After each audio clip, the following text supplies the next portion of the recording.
Bien-aimés, demeurez abondamment bénis en Jésus et que le Saint-Esprit vous accorde la grâce de recevoir ce message avec joie, amour, paix, simplicité, sincérité et vérité de cœur, au nom puissant de Jésus-Christ de Nazareth. Amen. Bien-aimés, il y a une tromperie et un grossier mensonge qui est répandu là dehors. À chaque fois quand quelqu'un décède, on vient faire des témoignages ou celui qui fait office de serviteur de Dieu vient carrément dire que ton âme repose en paix. Bien-aimé, ce que nous devons comprendre, c'est que tant que de ton vivant, tu ne t'es pas réconcilié avec Christ, tu n'as pas fait la paix avec lui, parce que lui, il a déjà fait la paix avec toi. Maintenant, il attend que toi, tu te réconcilies avec lui, ou tu acceptes cette paix en t'engageant avec lui. Sache que dès lors où tu fermes les yeux, ton sort est déjà scellé. Il n'y a pas de paix à faire avec toi. Voici ce que Éphésiens 2, versets 17 à 18 nous dit. On va lire ça rapidement. Éphésiens 2, versets 17 à 18 nous dit. Il est venu annoncer la paix à vous qui étiez loin, donc les païens, ceux qui n'étaient pas le peuple d'Israël, et la paix à ceux qui étaient près, donc le peuple d'Israël. Il dit qu'en lui nous avons les uns et les autres accès auprès du Père dans un même esprit. Dieu nous accorde la grâce maintenant d'avoir accès auprès de Dieu dans un même esprit en croyant en Jésus.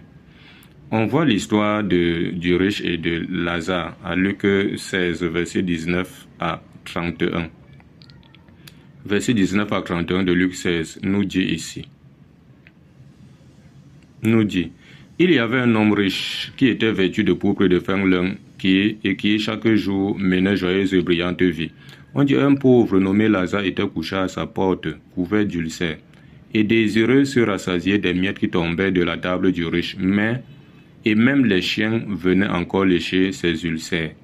On dit le pauvre mourut et il fut porté par les anges dans le sein d'Abraham, et le riche mourut et il fut enseveli. Donc on voit que Lazare était un enfant de Dieu, bien qu'il n'avait rien sur terre, mais il avait fait la paix avec Dieu. C'est pour ça que quand il est mort, il fut porté par les anges au sein d'Abraham. Mais le riche est décédé, lui il est allé, on l'a enseveli. Donc on l'a enterré et il est resté au séjour des morts. La Bible nous dit ici, au verset 23, on dit, dans le séjour des morts, il leva les yeux. Et tandis qu'il était en proie au tourment, il vit de loin Abraham et Lazare dans son sein. Donc il était en proie au tourment, son âme n'était pas en paix, parce que lui-même de son vivant, il n'a pas fait la paix avec Dieu. Il a passé le temps à vivre, à mener joyeuse et brillante vie. Il a oublié l'essentiel qui est Dieu, qui est la réconciliation avec Jésus, avec Dieu au travers de Jésus, qui est de faire la paix. Comme beaucoup aujourd'hui, on leur parle de Jésus, ils ne veulent pas. Ils attendent que quand ils vont mourir, on va appeler quelqu'un qui fait office de serviteur de Dieu. Ayant pris son enveloppe, va venir raconter de tout et de rien, et prendre même de l'eau, aller verser sur son corps, ou prier même sur son corps. Et c'est ça qui va faire que demain après-demain, Dieu l'accueille, ou que son âme soit en paix. C'est archi faux. C'est du vivant des uns et des autres qu'on cherche à se réconcilier avec Christ, pour que notre âme soit en paix. C'est tellement important. Voici ce que 2 Thessaloniciens chapitre 1, verset 5 à 9 nous dit.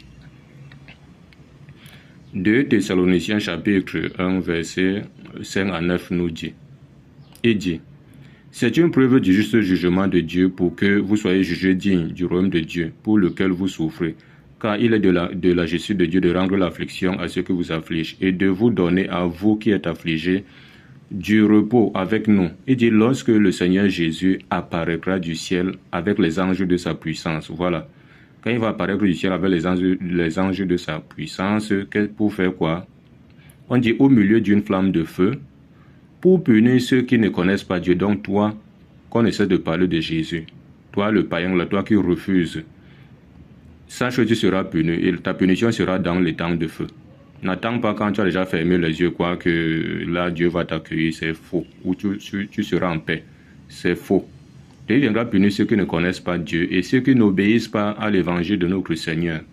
Donc même vous là, qui refusez carrément d'obéir à l'évangile du Seigneur, bien que vous soyez dans les choses de Dieu, vous êtes encore dans l'idolâtrie, dans la masturbation, dans la fornication, dans l'impudicité, dans le vol, dans l'escroquerie. Vous partez au village parler sur les tombes de vos personnes mortes. D'autres partent même carrément déterrer soit leur tête ou soit une partie de leur corps. D'autres ont même des hôtels qu'ils bâtissent ça et là. D'autres même le béaba même de la parole de Dieu, voilà, toi tu refuses.